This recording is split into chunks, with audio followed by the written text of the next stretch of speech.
Part 1. What did ancient Egyptians do when they couldn't sleep? Hey everyone. Tonight we're drifting back more than 3,000 years. Back to the land of the Nile, a place of golden deserts, slow-moving riverboats, towering temples, and enough gods to make keeping track of birthdays a full-time profession. So dim the lights, get comfortable, and allow your thoughts to wander. Tonight, we're exploring a surprisingly relatable problem, a problem that affected farmers, priests, merchants, queens, and even mighty pharaohs. What did ancient Egyptians do when they couldn't sleep? Because despite building pyramids and inventing remarkably advanced medicine, they never quite solved the universal challenge of lying awake at 3 in the morning while your brain suddenly decides to remember something embarrassing from 6 years ago. Ancient Egyptians knew insomnia. They knew restless nights. And naturally, they had some rather interesting ideas about why those sleepless hours happened. To understand Egyptian sleep, we first need to understand how different their world was. Imagine living in a land without electric lights, no glowing screens, no televisions, no notifications, no one sending messages at midnight asking if you're still awake. When the sun disappeared, darkness arrived quickly. Very quickly, the ancient world became astonishingly dark after sunset. Most homes relied on small oil lamps. These lamps produced limited light and plenty of smoke. Not exactly ideal conditions for staying awake and reading a novel. As a result, Egyptians often organized their lives around daylight. Work began early, very early, especially for farmers. The Egyptian day started with the sunrise and followed the rhythms of the Nile. By modern standards, many Egyptians probably went to bed quite early, yet sleep was never guaranteed. Ancient texts reveal concerns about nightmares, restless spirits, illnesses, anxiety, and unexplained wakefulness. The Egyptians believed that sleep existed somewhere between the physical world and the divine one. While sleeping, the soul could travel, gods could communicate, messages could appear, and occasionally things could become deeply inconvenient. Because if you believed your dreams contained messages from supernatural beings, suddenly every strange dream became a potential cosmic email. And unlike modern emails, there was no spam folder. One dream might be a warning, another might be a blessing, a third might involve a talking crocodile, demanding bread. Interpreting these messages became serious business. Ancient Egypt actually produced dream books. These remarkable documents listed different dreams and their meanings. One surviving example is known today as the Chester Beatty Dream Book. It contains dozens of dream interpretations. Some were positive, some were not. Dreaming of certain animals could signal good fortune. Dreaming of other things might indicate trouble ahead. The entire system reflected a society that took sleep very seriously. After all, sleep wasn't simply rest. It was a doorway, and sometimes doorways made people nervous, particularly at night. Egyptian religion described numerous supernatural forces. Many were helpful, some were less helpful. The darkness after sunset felt unpredictable. The boundaries between worlds seemed thinner. Protective rituals became important. Many Egyptians used amulets while sleeping. These small objects were believed to offer protection from harmful forces. Some featured gods associated with safety and healing. One popular protector was the dwarf god Bes. Now, Bes is one of the most fascinating figures in Egyptian mythology. Unlike many Egyptian gods who appeared elegant and majestic, Bes looked rather unusual. He was often depicted with a broad face, a beard, bowed legs, and a somewhat intimidating appearance, which was precisely the point. Bes was supposed to frighten away dangerous spirits. Ancient Egyptians placed images of him in bedrooms. His image appeared on furniture, on headrests, on household items. If something unpleasant was lurking in the darkness, Bes was expected to deal with it. A sort of supernatural night watchman. A very short night watchman, but apparently an effective one. The goddess Taret also played an important role.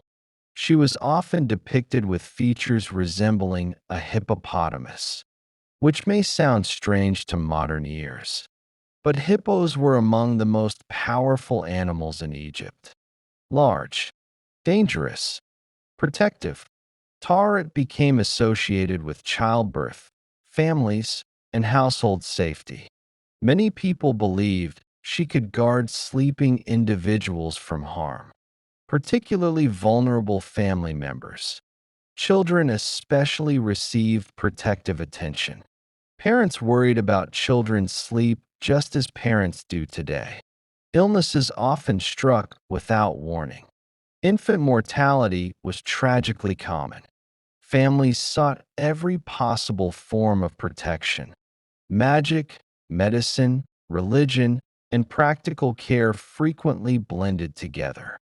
And this blending becomes especially visible when examining Egyptian remedies for sleeplessness. Ancient Egyptian medicine was surprisingly sophisticated in some areas. Doctors recorded symptoms, produced medical texts, prescribed treatments, studied injuries, and attempted to understand the body.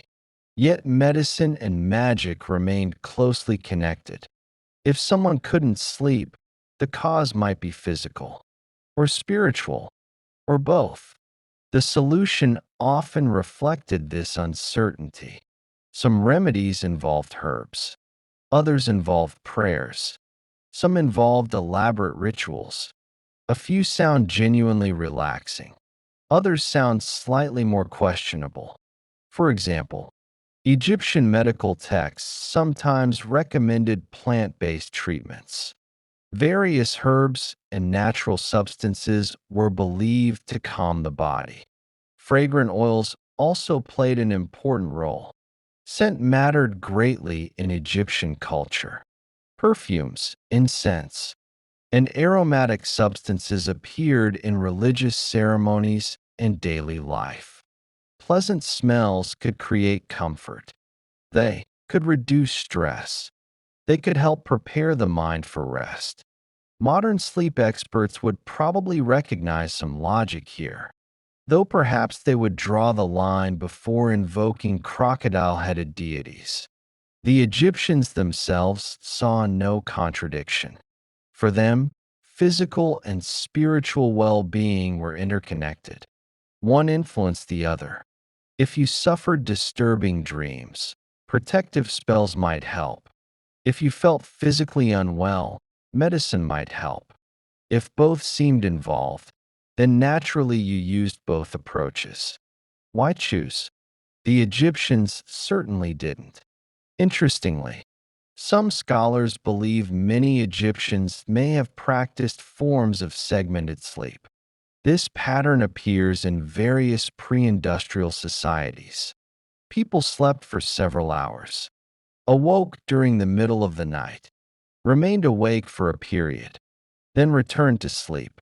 In a world without artificial lighting, this rhythm may have felt perfectly normal. Imagine waking around midnight. The house is quiet. Outside, the Nile flows silently through the darkness. A small oil lamp flickers nearby. You spend some time praying, thinking, talking quietly, perhaps interpreting dreams. Then eventually you drift back to sleep. From a modern perspective, this might resemble insomnia. For them, it may simply have been part of life. And honestly, compared with endlessly scrolling through social media at 2 in the morning. Sitting quietly beside the Nile sounds remarkably peaceful. Of course, not everyone enjoyed peaceful nights. Ancient Egypt was still a difficult place to live. Life expectancy remained relatively low. Disease was common. Physical labor was exhausting. Many homes were crowded. Summer temperatures could be intense. Mosquitoes existed, because of course they did. Every civilization eventually discovers mosquitoes. No empire has ever conquered them. Not the Egyptians, not the Romans, not anyone. The buzzing of insects probably disrupted many nights. Heat likely disrupted many more. Homes attempted to maximize airflow. Architectural designs often considered cooling and ventilation. But during the hottest seasons, sleep could still become uncomfortable. Even wealthy Egyptians were not immune. In fact, some of the richest individuals possessed elaborate beds and luxurious sleeping arrangements. Yet luxury did not guarantee rest. History repeatedly demonstrates this lesson. You can own a palace. You can command armies. You can wear gold jewelry weighing more than a household cat, and still find yourself staring at the ceiling wondering why you cannot sleep. Pharaohs faced their own concerns: political pressure, religious responsibilities, court intrigue, military threats, succession disputes, the occasional assassination plot. It turns out managing an ancient empire generated stress. Who could have predicted such a thing? Royal sleep likely carried additional symbolic importance as well. Dreams experienced by rulers could influence decisions. A meaningful dream might be interpreted as divine guidance. Priests sometimes assisted in understanding such messages. Certain temples even practiced what historians call dream incubation. Individuals would sleep in sacred spaces hoping to receive divine visions. They sought answers, guidance, healing, or reassurance, sometimes all four. The process reflected a remarkable trust in the power of sleep. Rather than viewing sleep as inactivity, Egyptians often saw it as an opportunity, a chance to receive knowledge unavailable during waking life. And so, when sleep refused to arrive, frustration followed, not merely because they were tired, but because an important connection felt interrupted. Sleep connected humans to gods, to ancestors, to hidden truths. Missing sleep meant missing access to that world. As the night stretched on, a sleepless Egyptian might light a lamp, whisper a prayer, adjust a protective amulet, recite familiar words, apply fragrant oils, or simply wait for exhaustion to win the argument, which, eventually, it usually did. And perhaps that is one of the most comforting things about this story. Across thousands of years, despite enormous differences in culture, technology, and belief, human beings remain surprisingly similar. Ancient Egyptians worried about sleep. They worried about dreams. They worried about tomorrow. They searched for remedies. They sought comfort. And they hoped that when they closed their eyes, rest would finally arrive. Some nights it did.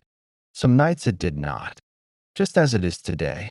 And with that gentle thought drifting through the darkness, we'll slowly continue our journey through the sleeping world of ancient Egypt in the next part. Part 2. What was it like to be the last person awake in a medieval town?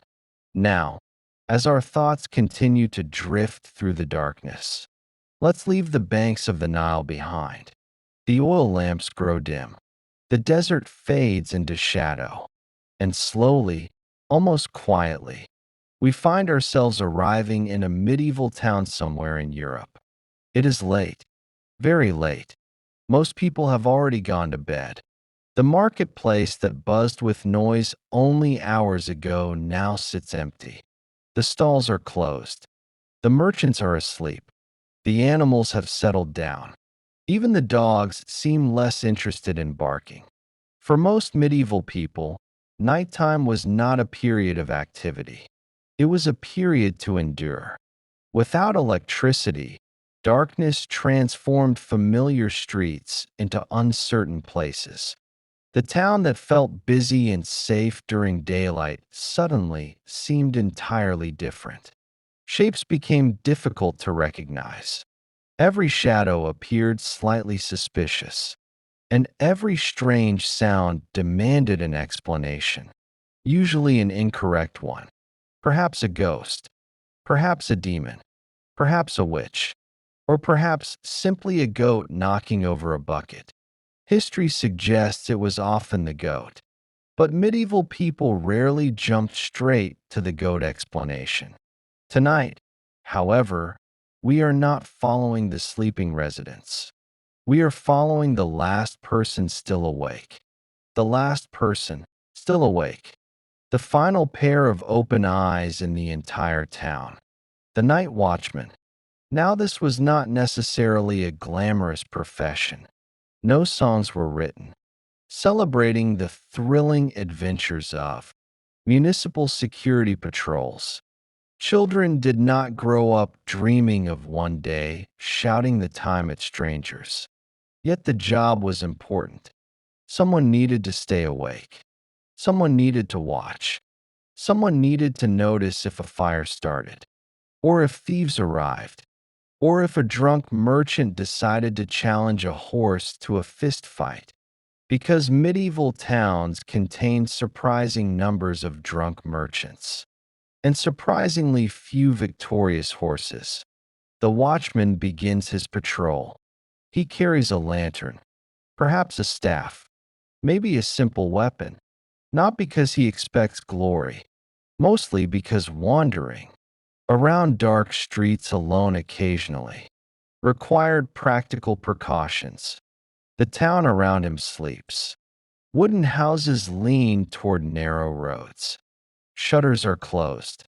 Doors are locked. Candles have burned out. The silence feels heavy. Not complete silence, of course. Medieval towns were never truly silent. Animals shifted in barns. Wind moved through gaps in buildings. Water flowed through nearby streams. Somewhere a baby cried. Somewhere else someone snored with astonishing commitment. The watchman continues walking, hour after hour, slowly, patiently. Nothing happens. And honestly, that was usually the goal. The best night watchman was often the one whose shift remained completely boring. Exciting nights generally meant disasters. Fire was the greatest concern, far greater than criminals. Modern people often forget how terrifying fire was before modern firefighting equipment. A single spark could destroy an entire neighborhood. Most buildings contained wood. Roofs often contained flammable materials. Open flames were everywhere. Cooking fires, candles, lamps, blacksmith forges. Fire was both necessary and deeply threatening. An unfortunate combination. The watchman constantly searched for signs of smoke. A small glow where none should exist. A smell drifting through the darkness. Because if a fire began during the night, every minute mattered.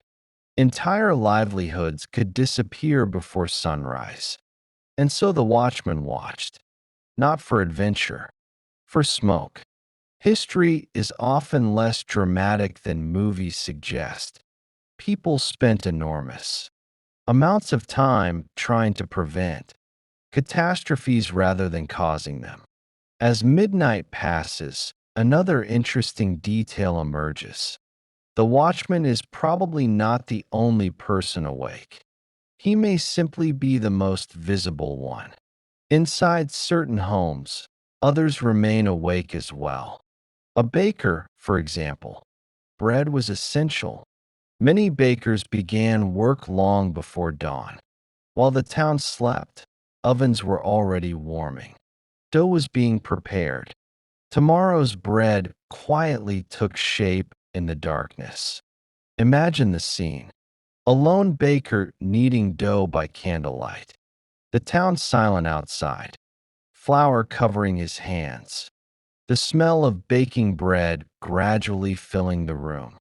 There are certainly worse ways to spend a sleepless night, though considerably more exhausting. Elsewhere, monks remain awake. Medieval monasteries often followed strict schedules. Night prayers formed part of religious life. Certain monks rose long before sunrise. Some never slept particularly much at all, which sounds deeply spiritual and also incredibly tiring. For these men, darkness was not empty time. It was an opportunity for prayer and reflection.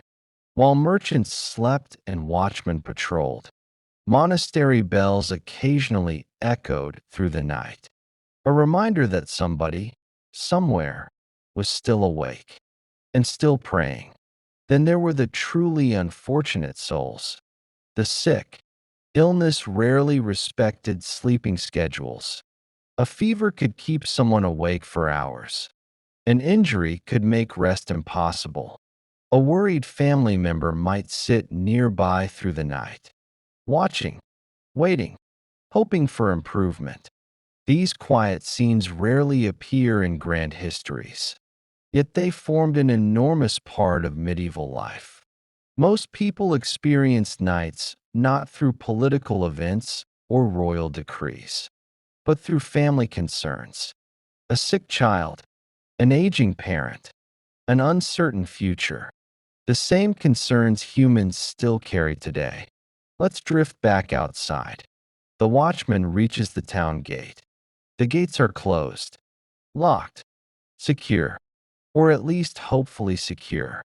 Medieval towns often shut their gates after dark. Travel became dangerous at night. Roads lacked lighting. Bandits existed. Wild animals occasionally appeared. Getting lost was remarkably easy. A traveler arriving after sunset might find himself sleeping outside the walls until morning. Not ideal, particularly during winter. The watchman checks the gate.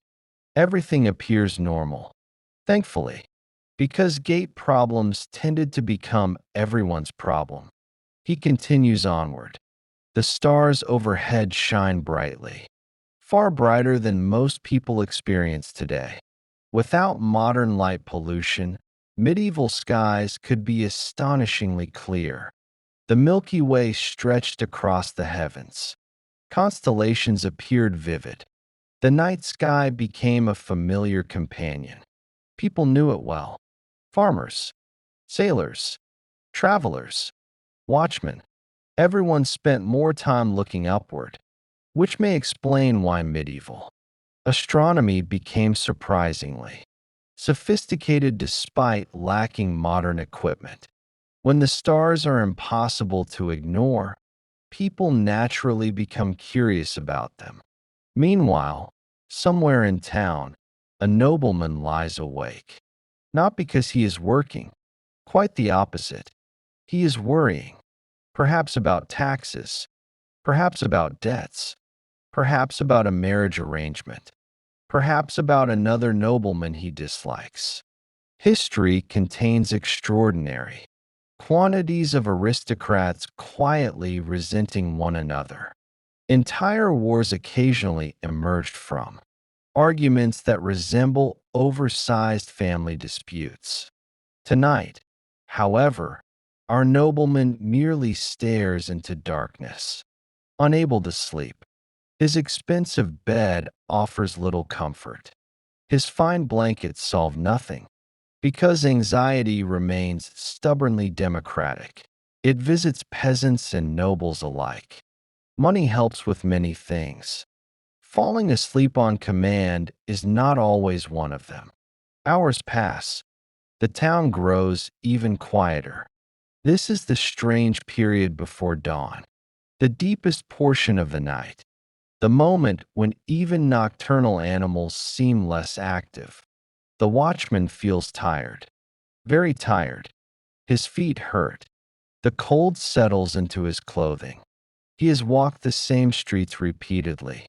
Every corner is familiar, every building recognizable, every creak and groan of old timber known by memory.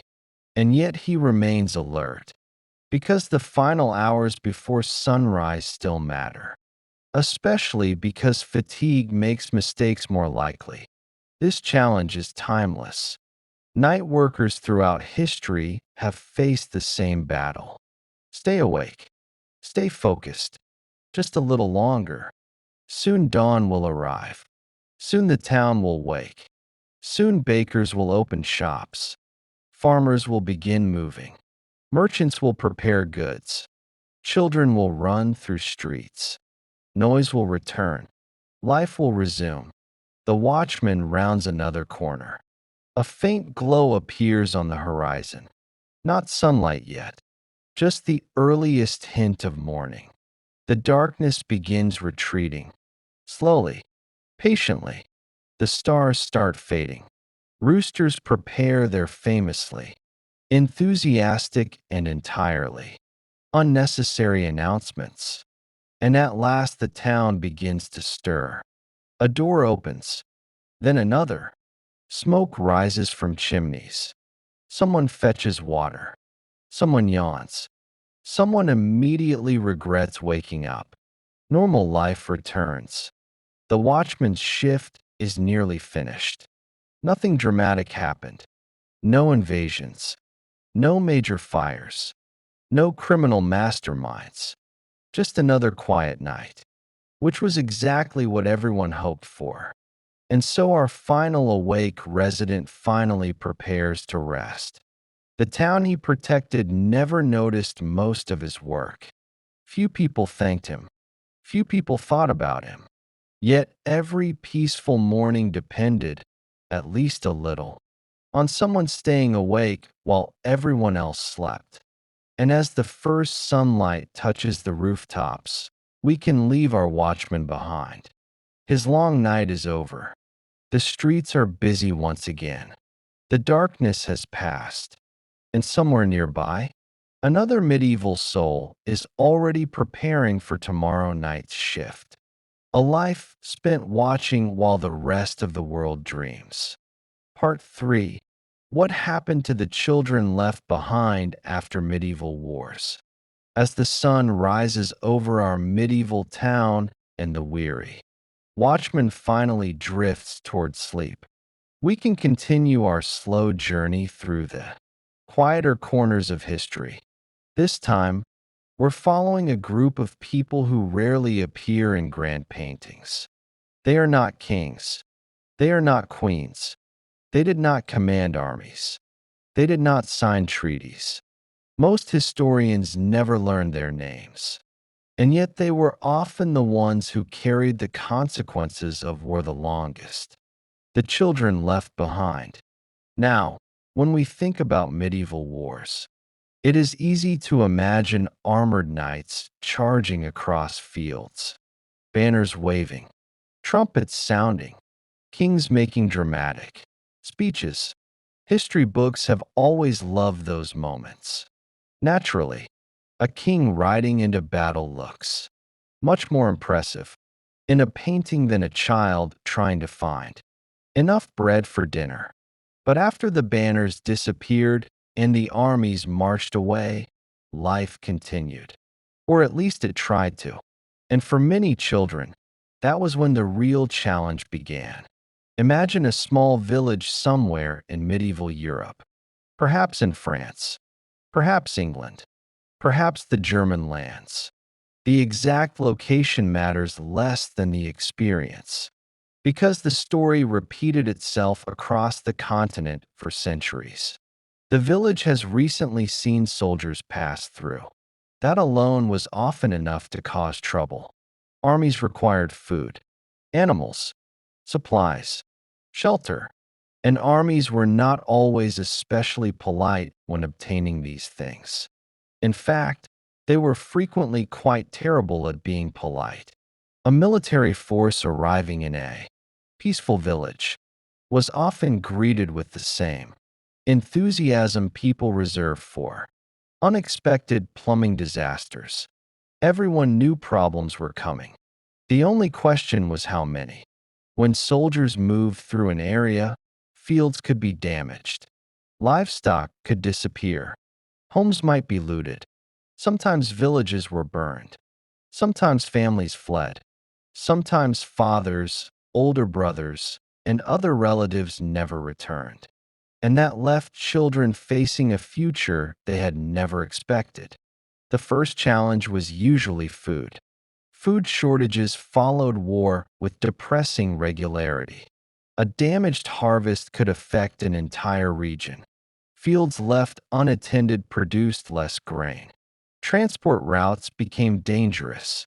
Trade slowed. Prices increased. For adults, this was difficult. For children, it could be devastating. Many medieval families already lived close to survival. There was very little extra. No large savings accounts. No government assistance programs. No emergency deliveries arriving overnight. A poor harvest might mean genuine hunger. Two poor harvests could become a catastrophe. So, what happened to children who lost parents during these conflicts? The answer depended greatly on circumstance. Some were fortunate enough to have extended family nearby: an aunt, an uncle, grandparents, older siblings. Medieval families often lived within larger networks of relatives. These networks provided a kind of informal safety system. Not perfect, but better than facing the world alone. A child whose father died in war might move into another household. Life remained difficult. Resources remained limited. Yet there was at least some protection. Family obligations carried tremendous importance, even during hard times. Of course, not every child had relatives available, and not every relative possessed enough resources to help. A family struggling to feed 6 people could not always easily feed 7, or 8, or 9, especially during years of scarcity. At that point, communities often became involved. Villages were surprisingly interconnected places. People knew one another. They knew who had lost family members. They knew who needed help. Churches sometimes provided assistance. Local religious institutions frequently played an important role in caring for vulnerable children, not because medieval society was unusually compassionate, although compassion certainly existed, but because communities understood something practical. Children eventually became adults. Helping them survive benefited everyone. A village filled with abandoned children was not merely a tragedy. It was also a long-term problem. Some children entered monasteries or convents. This could provide food, shelter, education, and stability. Not luxurious stability. Medieval monasteries were not exactly famous for spa treatments and leisurely brunches, but they offered structure, security, and opportunities unavailable elsewhere. For certain children, especially those with no obvious family support, religious life represented one of the few available paths forward. Others became servants. Now, modern audiences often hear the word servant and imagine something entirely miserable, and sometimes it was. Yet medieval service covered a wide range of experiences. A child might work in a household, assisting with chores while receiving food, clothing, and shelter. In many cases, This arrangement functioned almost like a long apprenticeship. The child learned practical skills: cooking, farming, craft work, animal care. Life remained demanding, but it offered a future. And in difficult times, a future mattered. Some children became apprentices directly, particularly in towns. A blacksmith might take on a young apprentice, a carpenter, a tailor, a baker. The apprentice system gradually transformed children into skilled workers. Again, it was not easy. Medieval apprentices worked hard, very hard. The phrase character building experience would have been used extensively if medieval people had enjoyed modern management language. Fortunately for everyone involved, they did not. Yet apprenticeships often provided stability that war had taken away. There were, sadly, darker outcomes as well. Not every child found protection. Some wandered, some begged, some became part of the growing populations of poor people, moving between towns and villages. Medieval governments frequently struggled with poverty. Officials worried about crime, disease, public order, and large numbers of displaced people. Children caught in these circumstances faced enormous uncertainty. The medieval world could be harsh toward adults. Toward children alone, it could be harsher still. Interestingly, many surviving records reveal communities making genuine efforts to assist orphan children. Town councils occasionally managed funds intended for vulnerable residents. Church charities distributed food. Wealthy benefactors sometimes left money specifically to support orphans. These efforts rarely solved every problem, but they demonstrate something important.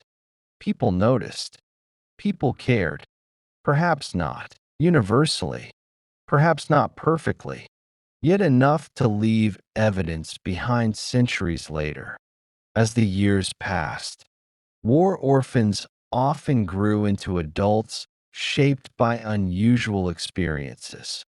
Many entered professions earlier than other children. Responsibilities arrived sooner. Childhood ended quickly. A 12-year-old might already be working full-time. A 14-year-old might manage duties that would surprise modern teenagers. Medieval life generally expected maturity earlier. War accelerated that process even further. And then there were the children of nobles. Their experiences looked very different. A noble child whose father died in battle might inherit lands, titles, and responsibilities almost immediately, which sounds impressive until you remember the child is still, well, a child. Imagine being 10 years old and suddenly becoming responsible for estates, tenants, legal disputes, and political alliances. It was essentially the medieval version of receiving far too many emails before breakfast. Guardians usually managed affairs until adulthood, but succession questions could create endless complications. Ambitious relatives often appeared. Naturally, history has never suffered from a shortage of ambitious relatives. Whenever wealth and power became available, cousins emerged from remarkable distances. Some seemed capable of detecting inheritance opportunities from several hundred miles away. The resulting disputes could last years. Meanwhile, the child remained trapped in the middle, a living symbol of property rights, political interests, and family rivalries. Not exactly a relaxing childhood. Yet many survived. Many adapted. Some eventually prospered. Human beings possess remarkable resilience. This becomes one of the recurring lessons of history. People endure circumstances that seem impossible, then somehow continue. The children left behind after medieval wars often had little choice. They learned new skills, joined new households, built new lives, married, raised families, worked fields, opened workshops, entered religious communities, and slowly became part of the next generation. In many cases, the scars remained invisible. Records mention land transfers, tax payments, marriage agreements, apprenticeships. They rarely record loneliness, or grief, or fear. Yet those emotions were undoubtedly present. A child who lost a parent in war felt loss much as a child would today. Human emotions have changed far less than technology. Love remained love. Fear remained fear. Loss remained loss. The medieval world looked different. The people inside it were often surprisingly familiar.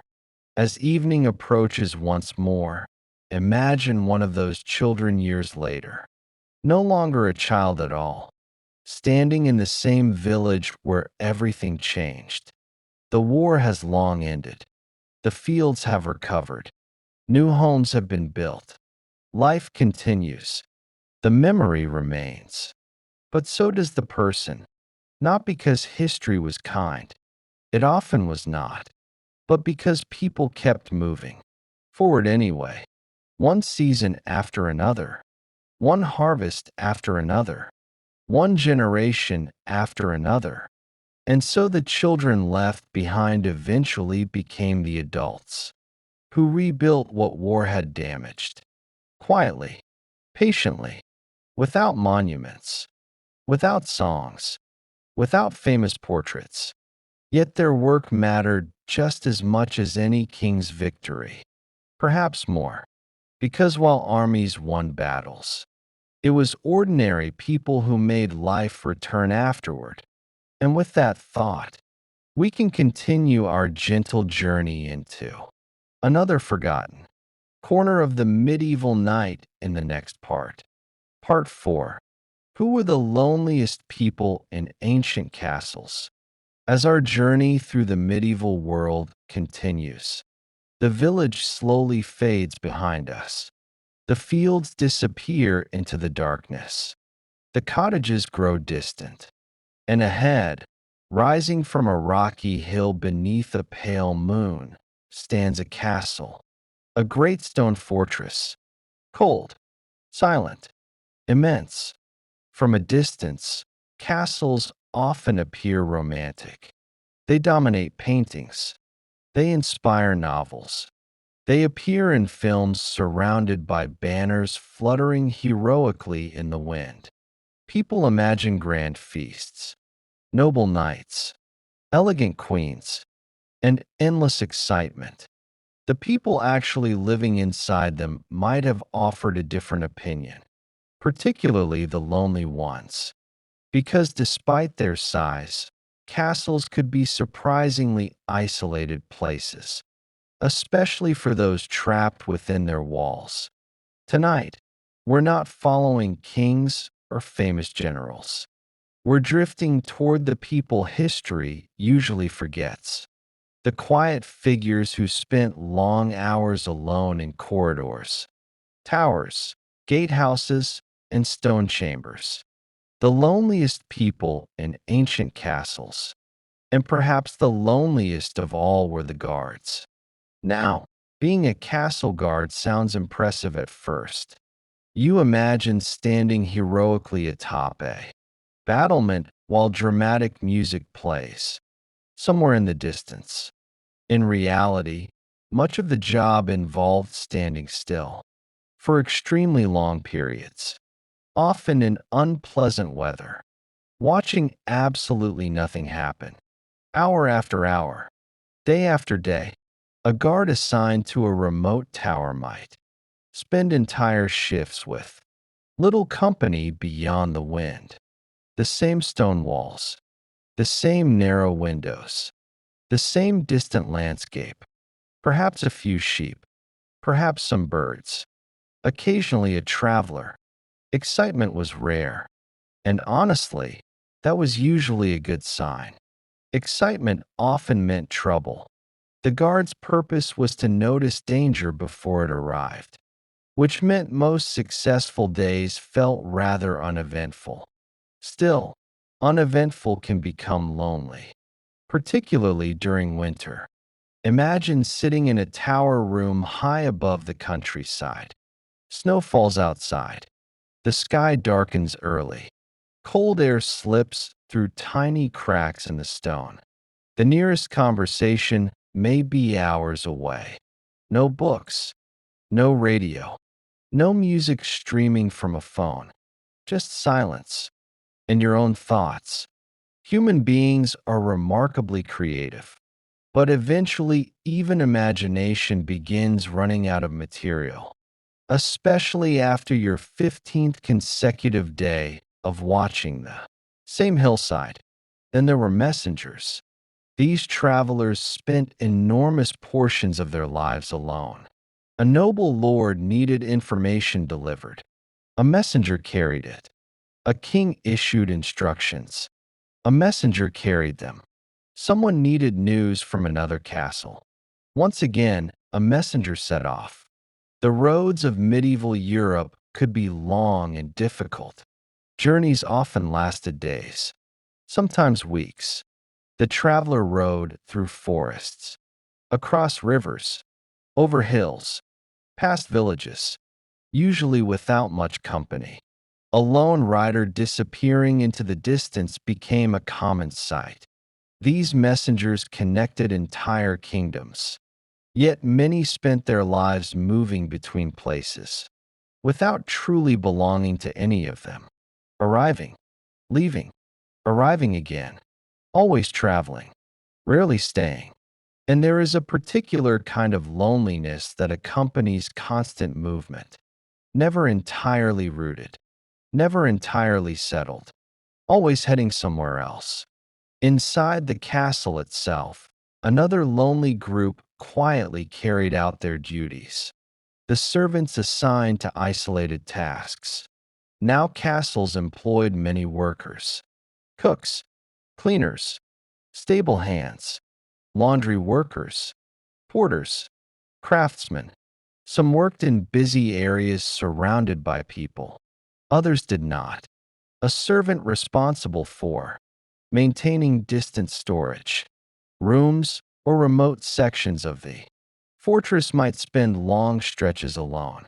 Castles were enormous structures, many contained in used chambers, abandoned corridors, forgotten staircases, storage spaces tucked deep inside thick stone walls.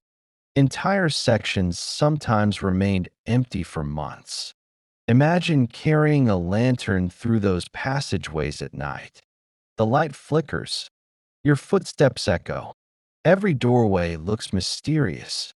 Every shadow appears slightly suspicious. And because you are medieval, there is a reasonable chance you suspect ghosts. Medieval people loved ghosts, or perhaps feared them, possibly both. Either way, many believed supernatural beings occupied lonely places, which meant solitary castle work could become psychologically complicated. The corridor itself was already empty. Adding invisible spirits only made it feel emptier. Let's drift upward now, high into one of the castle towers, because another lonely figure often lived there. The noble hostage. Now this may sound surprising, but hostage-taking formed a normal part of medieval politics. Not necessarily in the dramatic movie sense. Often noble children or relatives lived at another lord's court as guarantees of loyalty. Technically, they received education and training. Technically, they were honored guests. Technically, reality could feel different. A young noble sent far from home might spend years among strangers. The surroundings were luxurious compared with peasant life. Yet comfort does not eliminate loneliness. The child missed family, missed familiar faces, missed familiar places, and despite elegant clothing and fine meals, still understood a difficult truth. They could not simply leave. Their presence served political purposes. Their feelings were rarely consulted. Many grew accustomed to the situation. Some even thrived. Others endured years of quiet isolation, particularly if they struggled to form friendships at court. Then there were widowed noble women. History often remembers queens when they wielded power, less often when they sat alone afterward. A castle could become remarkably empty after the death of a husband. Political influence changed. Household routines changed. Relationships shifted. Children married and departed. All the familiar noise gradually faded. What remained was often a large residence filled with memories. Many noble widows continued managing estates successfully. Some became influential figures. Yet even capable administrators sometimes experienced loneliness, especially during long winters, especially in remote regions, especially when surrounded by reminders of people no longer present. One can imagine a candle burning late into the evening, letters spread across a table, a distant fire crackling softly, and a woman who has spent decades navigating politics suddenly discovering that silence occupies much of her day. Perhaps the loneliest individuals of all were prisoners, not the famous ones. History loves famous prisoners, captured kings, rebellious nobles, political rivals. Their stories survive. Most prisoners vanished from the record entirely. Some spent years confined within castle walls. A single room, limited visitors, limited conversation, limited freedom. Days blended together. Weeks became months. Months became years. The castle bustled around them. Servants worked. Guards patrolled. Guests arrived. Feasts occurred. Life continued. Yet the prisoner remained separated from it all, watching through a window, or sometimes lacking even that. Human beings require connection. We always have. Isolation affects the mind in powerful ways. Medieval people understood this instinctively, even if they lacked modern psychology. A lonely prisoner knew exactly how loneliness felt. No theory required. As evening deepens, let's step outside once more. The castle stands quiet against the night sky. Most residents sleep. Torches flicker along the walls. Somewhere a guard continues watching. Somewhere a servant finishes a final task. Somewhere a widow reads by candlelight. Somewhere a messenger prepares for tomorrow's journey. Somewhere a prisoner listens to distant footsteps beyond a locked door. All of them surrounded by people, yet somehow alone. And perhaps that is the strange lesson castles offer us. We often imagine loneliness belonging to isolated cottages or distant wilderness. But loneliness can exist anywhere, even inside crowded fortresses, even among wealth and status, even surrounded by hundreds of people. History repeatedly reminds us of this truth. The grandest buildings could not guarantee companionship. The highest towers could not provide friendship. The thickest walls could not keep loneliness outside. And as the moon rises higher above the stone battlements, we can leave these quiet castle residents behind. Their candles continue burning softly in the darkness. Their thoughts drift through empty corridors. Their lives move forward one silent evening at a time. And somewhere beyond the castle walls, another forgotten medieval story waits patiently for us in the next part. Story. Part 5. What did ancient Roman housewives actually do all day? As the castle disappears behind us and the medieval night slowly fades into mist, let's drift even farther back in time. Far beyond knights, far beyond stone fortresses, far beyond medieval Europe. Tonight, we find ourselves in the bustling world of ancient Rome. The year hardly matters. It could be during the Republic. It could be during the Empire. The streets are crowded. The markets are noisy. The air smells faintly of bread, olive oil, wood smoke, and a surprising number of people living very close together. Rome was enormous, one of the largest cities the ancient world had ever seen, a place filled with senators, soldiers, merchants, slaves, craftsmen, poets, and politicians. Many politicians, in fact. Ancient Rome produced politicians with the same efficiency that modern cities produce traffic. And while history often focuses on emperors, generals, and military victories, tonight we're interested in someone else. A woman whose name probably never appeared in official records. An ordinary Roman housewife. What exactly did she do all day? The answer depends greatly on her social class. Because Roman society was deeply unequal. The daily life of a wealthy senator's wife looked very different from the daily life of a woman living above a noisy shop. Still, certain responsibilities appeared again and again, and surprisingly little of the day involved relaxing, contrary to what some ancient Roman men occasionally suggested. Naturally, the sun has barely risen. Already the household is awake. Roman homes rarely enjoyed the luxury of sleeping late. Activity began early, very early, especially during summer. The first responsibility of many Roman housewives was managing the household itself. Now, this sounds simple. It was not. A Roman home functioned almost like a small business. Food had to be acquired. Supplies had to be tracked. Clothing required maintenance. Children needed supervision. Servants, if present, required direction. Guests appeared unexpectedly. Relatives arrived unannounced. Life remained wonderfully inconvenient, as human life often does. A wealthy Roman woman might supervise numerous household workers.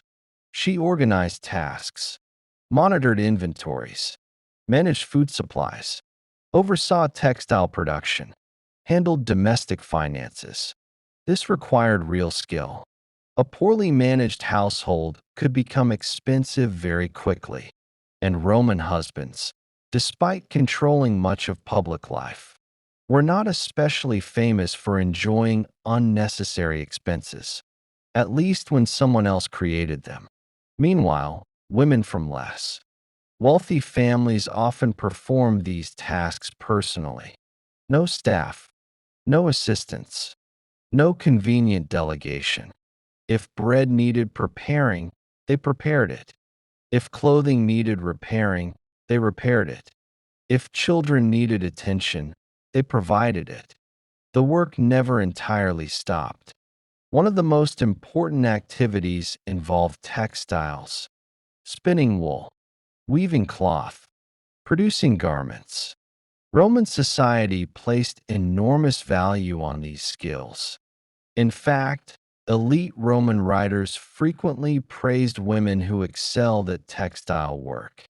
Even wealthy women sometimes participated, partly because it was useful, partly because it symbolized virtue. Roman culture loved symbols, particularly symbols involving hard work. A perfect Roman wife, according to many writers, managed her household efficiently and produced cloth diligently. Whether actual Roman women found this ideal exciting remains uncertain. One suspects some may have preferred hobbies involving considerably less wool. Still, textile production consumed countless hours.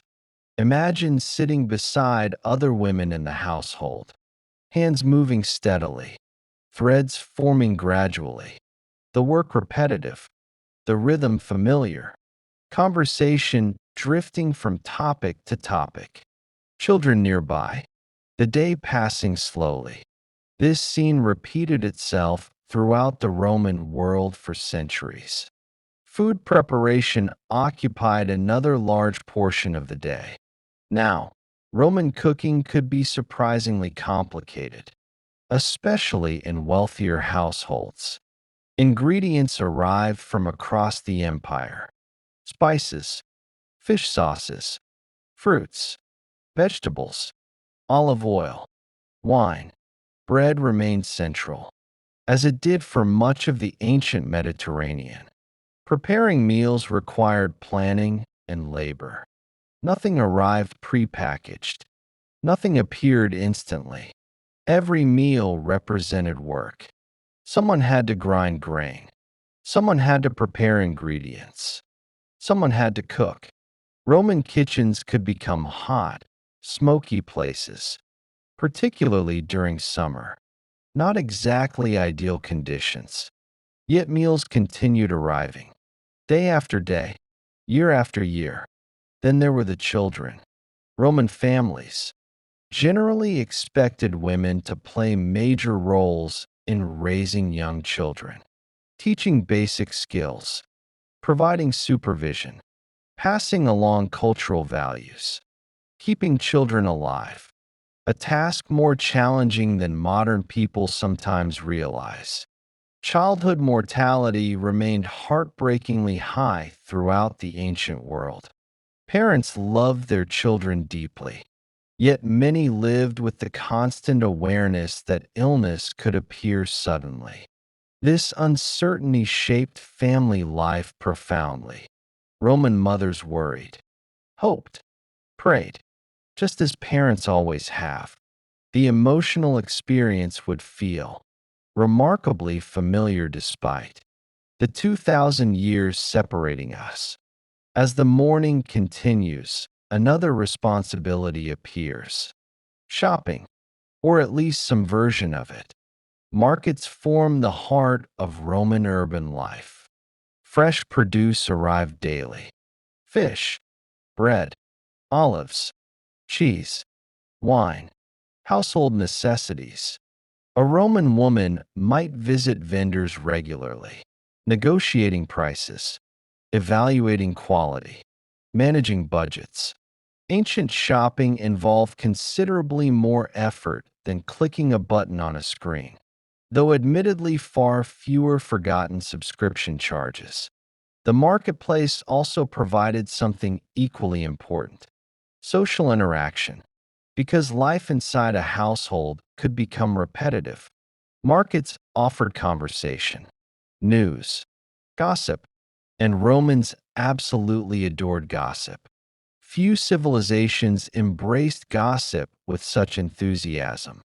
Political gossip, family gossip, neighbor gossip, imperial gossip. If information existed, Romans wanted it.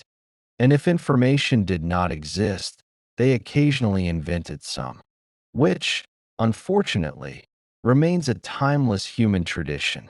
By midday, temperatures begin rising, particularly in warmer regions of the empire. Activity slows slightly. People seek shade. Work continues, but at a gentler pace. Roman homes often centered around interior courtyards. These spaces provided light and ventilation. Water features sometimes cooled the air. Families gathered. Children played. Daily routines continued. Throughout all this, a Roman housewife constantly managed countless small decisions.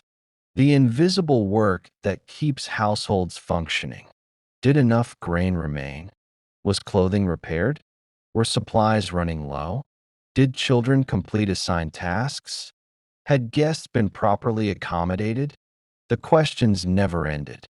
And because the work happened quietly, many ancient writers barely noticed it, which is perhaps the strongest evidence that it was essential. People rarely write long essays about systems that function smoothly. They only notice when something goes wrong. As evening approaches, the household becomes busy again. Dinner preparations begin. Family members return. Lamps are lit. Stories are exchanged. News is discussed. Perhaps a visitor arrives. Perhaps relatives gather. Perhaps everyone simply enjoys a rare, peaceful evening. The atmosphere depends greatly on circumstance and on whether anyone has recently offended a neighbor, or a senator, or an emperor. The Romans possessed remarkable talent for finding themselves involved in complicated disagreements. Yet beneath all the politics and drama, ordinary family life continued. A Roman woman ends her day much as she began it, managing responsibilities, solving problems, keeping the household running. Most never appeared in history books. Most left no surviving biographies, no statues, no monuments, no grand speeches. Yet Roman civilization depended upon their work. Empires always do. The grand structures of history often rest upon countless ordinary routines. Meals prepared, children raised, clothes repaired, supplies organized, problems solved, day after day, quietly, without applause. As darkness settles over the Roman city, the noise gradually softens. Market stalls close. Footsteps become fewer. Oil lamps flicker gently. Families prepare for sleep. And somewhere in a modest Roman home, a woman who has spent the entire day keeping everything together finally sits down to rest. Tomorrow will look very similar. The same responsibilities, the same routines, the same endless list of tasks. Yet somehow, generation after generation, those tasks kept one of history's greatest civilizations running. And as the lamps burn low and the city grows quiet, we can gently leave ancient Rome behind. Another night settles over another chapter of history, and somewhere beyond the darkness, another forgotten life is waiting for us to discover in the next part. Part 6. What was life like for the most isolated woman in ancient history? As the lamps of ancient Rome slowly fade into the distance, let us continue drifting farther from crowded cities and busy marketplaces, farther from senators arguing about politics, farther from merchants shouting over prices, farther even from the familiar noise of family life. Tonight, we are traveling toward a much quieter place, a place where silence lasts for days, sometimes weeks, sometimes longer. Because tonight we are asking a difficult question. What was life like for the most isolated woman in ancient history? Now, there is a small problem immediately. History rarely records loneliness directly. Ancient historians were far more interested in wars, kings, taxes, and occasionally elaborate arguments about inheritance. Very few sat down and thought, let us carefully document the emotional experience of a woman living alone in a remote location. As a result, we cannot identify one single individual with complete certainty. But history does offer several remarkable candidates. Women who spent years living in extraordinary isolation. And to understand their lives, we must first imagine a world where distance felt much larger than it does today. In our modern world, isolation is relative. A person living alone can still communicate instantly with others. Messages travel across continents in seconds. News arrives constantly. Voices are always nearby. The ancient world operated differently, very differently. A person could be physically separated from others by only a few miles and still feel entirely cut off. Roads were poor. Travel was slow. Weather created obstacles. Communication moved at the speed of horses, ships, or human feet. The result was a world filled with pockets of profound solitude. And among those living in these isolated places were women whose names have largely disappeared. Imagine, for a moment, a small dwelling perched along the edge of a desert, perhaps somewhere in Roman Egypt, perhaps in a remote frontier settlement. The nearest town lies hours away, maybe days. The landscape stretches endlessly in every direction. Sand, rock, sky. The same horizon every morning. The same horizon every evening. A woman wakes before sunrise, not because she wants to, because survival demands it. Water must be collected, food prepared, animals tended, clothing repaired. The ordinary tasks of life remain surprisingly demanding when no one else is available to help. This is one of history's recurring truths. The fewer people around you, the more responsibilities belong to you alone. Every problem becomes your problem. Every solution becomes your responsibility. There is nobody to call, nobody to consult, nobody to blame, which must have been deeply inconvenient, though perhaps occasionally satisfying. The morning passes quietly. The silence becomes almost physical. Modern people often imagine silence as peaceful, and sometimes it is, for an hour, perhaps two. But after days or weeks, silence changes character. It becomes something larger, something heavier. Human beings evolved as social creatures. We expect voices, conversations, laughter, arguments, the small sounds of other people living nearby. Remove those sounds entirely, and the mind begins searching for them. Ancient isolated women likely understood this feeling well. Some probably spoke aloud simply to hear a human voice. Others may have sung while working. Many ancient societies possessed strong traditions of songs attached to daily labor. Grinding grain, weaving cloth, preparing food. The songs helped pass the time, but perhaps they also helped push back against loneliness. A voice, even your own, can make a place feel less empty. As the sun climbs higher, the day grows warmer. Work continues. It always continues. One of the realities of ancient isolation is that survival leaves little room for boredom. There is always something requiring attention: a roof repair, a damaged tool, a torn garment, an animal that has wandered somewhere inconvenient. Animals have possessed a remarkable talent for wandering somewhere inconvenient. Throughout human history, entire civilizations have spent enormous amounts of time retrieving livestock from places livestock had no business being. Some things never change. Yet, even constant work cannot entirely eliminate loneliness, particularly during evenings. Evenings are difficult. Work slows. The light fades. The mind has more freedom to wander. And that is often when isolation feels strongest. Imagine sitting outside a small home, the sky turning orange, then purple, then dark.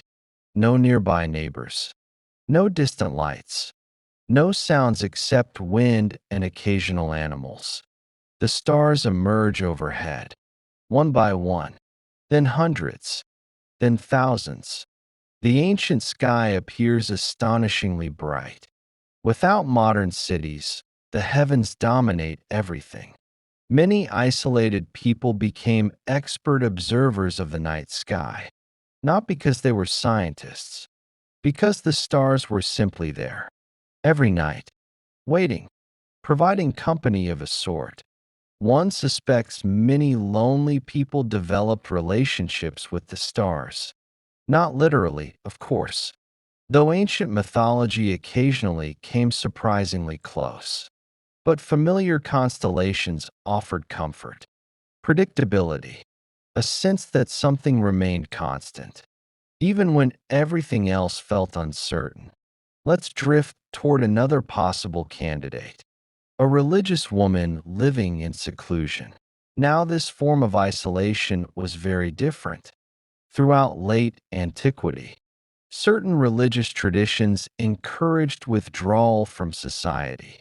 Some women chose lives of prayer far removed from ordinary communities, not because they were forced, because they believed solitude brought them closer to the divine.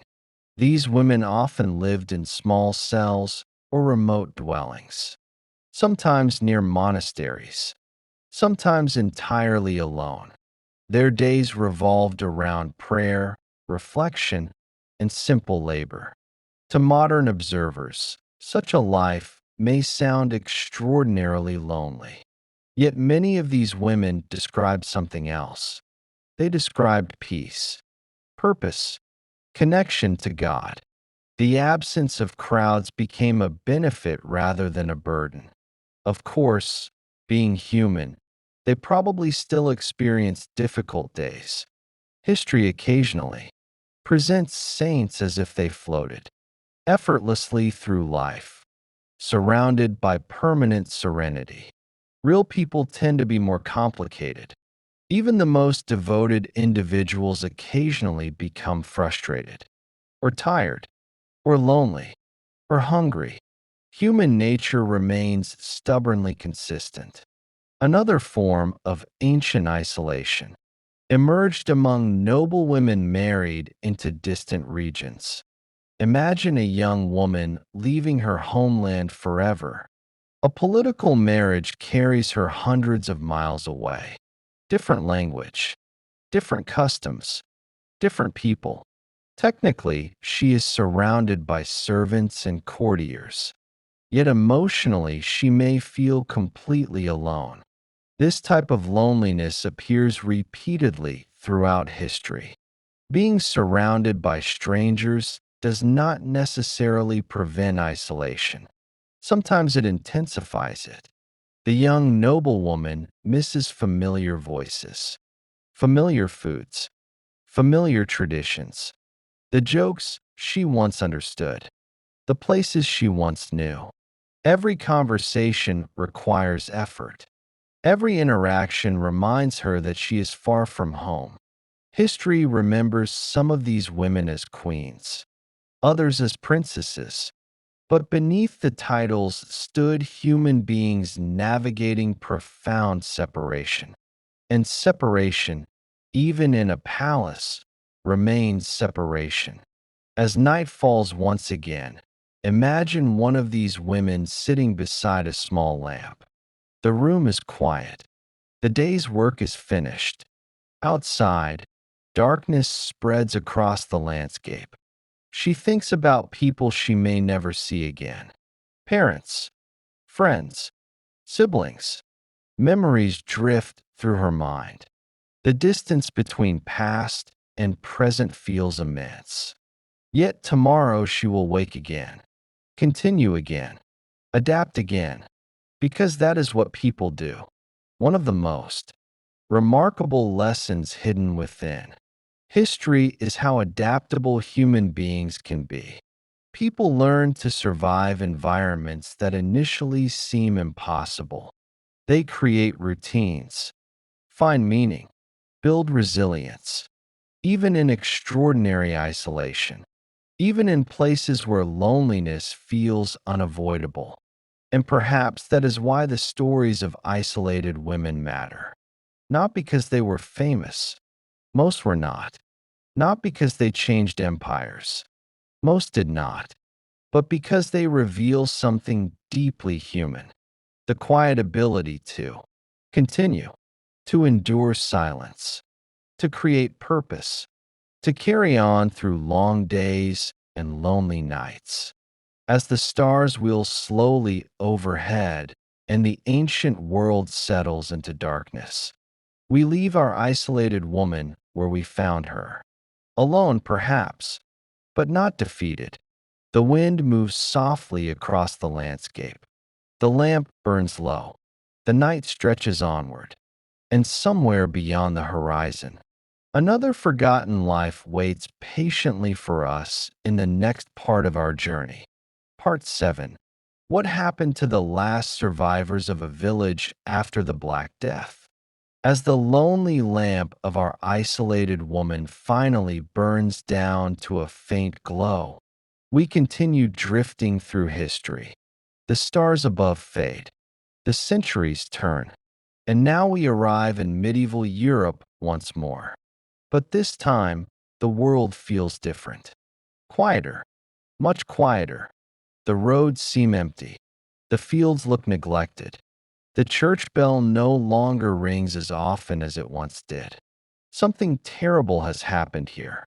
The year is somewhere in the middle of the 14th century, and across Europe, the Black Death has swept through towns, cities, monasteries, castles, and villages with terrifying speed.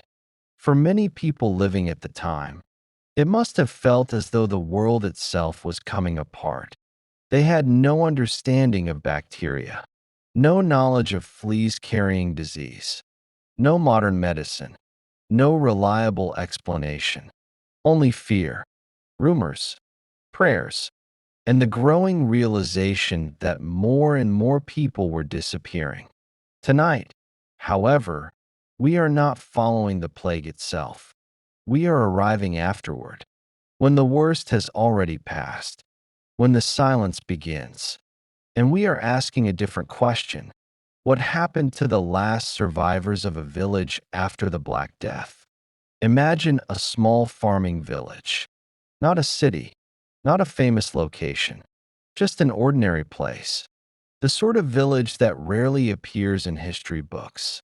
A few dozen homes, a church, a handful of barns, fields stretching into the distance. For generations, families have lived here. Everyone knows everyone. Births are celebrated together. Harvests are shared. Marriages connect families. Life follows familiar rhythms. Then the plague arrives. At first there are whispers. Someone in a nearby town has fallen ill.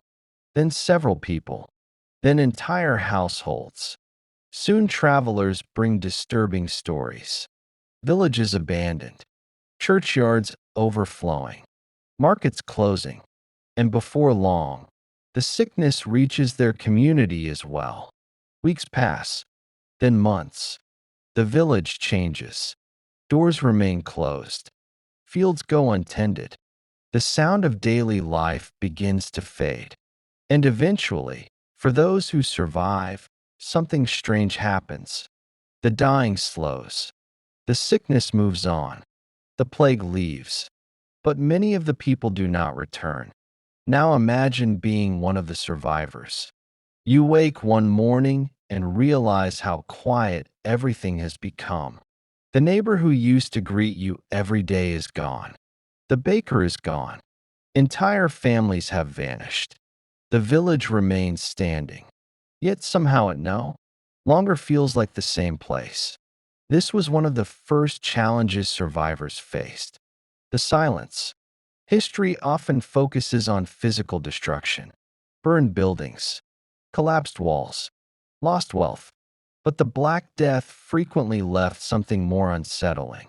The buildings remained. The people disappeared. A survivor might walk through familiar streets and see houses standing exactly as before, roofs intact, doors still hanging from their hinges, gardens still present. Yet nobody lived inside. An entire home could simply sit empty, waiting. The medieval world had never experienced anything quite like it. And honestly, neither would most of us know what to do in such circumstances. The practical problems appeared immediately. Who would work the fields? Agriculture required labor.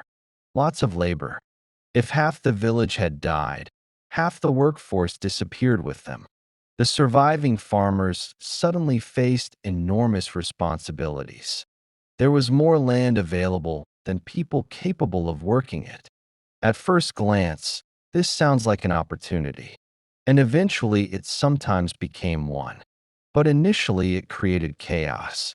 Imagine trying to harvest fields that once required dozens of workers when only a handful remain. The math becomes difficult very quickly. Many survivors simply abandoned less productive land. Fields returned to grass. Pastures expanded. Nature slowly began reclaiming places humans could no longer maintain. The countryside itself started changing. Trees returned. Brush spread. Paths became overgrown. In some places, entire settlements gradually vanished beneath vegetation. Today, archaeologists occasionally discover traces of these lost villages, silent reminders of communities that never fully recovered. Yet not every village disappeared. Many survived, and in those places, the survivors suddenly found themselves in a very unusual position. For centuries, peasants had generally possessed little bargaining power. Landowners held most of the advantages. Workers were plentiful. Opportunities were limited. Then the plague changed everything. A labor shortage appeared almost overnight, and suddenly surviving workers became valuable, very valuable. Landlords needed tenants. Fields needed farmers. Manors needed laborers. The survivors understood this. Perhaps not immediately, but eventually. A farmer who once had few options could now negotiate higher wages, better conditions, more favorable agreements. This shift alarmed many wealthy landowners. Naturally, throughout history, people tend to become uncomfortable when power starts moving away from them. Governments attempted various solutions. Some tried limiting wages. Others passed laws restricting worker movement. Many of these efforts worked about as well as one might expect, which is to say, not particularly well. The reality remains simple. When workers are scarce, workers gain leverage. Even medieval kings struggled against basic economics. Meanwhile, the emotional challenges continued. Survivors carried grief everywhere. A man might inherit his brother's property, his cousin's field, his neighbor's livestock. Yet every gain reminded him why it existed. Someone had died. Someone he knew. Someone he remembered. The material benefits of survival often arrived wrapped in loss. And loss is not always easily measured. The church played a major role during this period. Priests who survived found themselves caring for communities filled with questions. Why had this happened? Why were some spared while others died? Could such suffering possess meaning? These were difficult questions then. They remain difficult questions now. Many people turned toward faith. Others became disillusioned. Both reactions appeared throughout Europe. Human beings rarely respond to tragedy in exactly the same way. Some seek answers. Some seek comfort. Some seek neither. As years passed, children born after the plague entered a transformed world. They grew up hearing stories about the years before, the crowded years, the busy years, the years when every house was occupied. To them, those stories may have sounded almost mythical. Imagine a child asking why certain homes stand empty, why certain fields remain unused, why older villagers become quiet when discussing the past. The answers lived everywhere around them, even if they never witnessed the plague themselves. Perhaps the strangest experience belonged to the very last survivors of the smallest settlements. In some villages, only a handful of people remained. A family, a few neighbors, perhaps a priest. Perhaps nobody at all.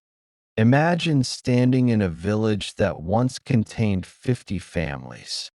Now only 5 remain. The church still stands. The roads still exist. The houses remain. Yet the voices are gone. Every corner contains memories.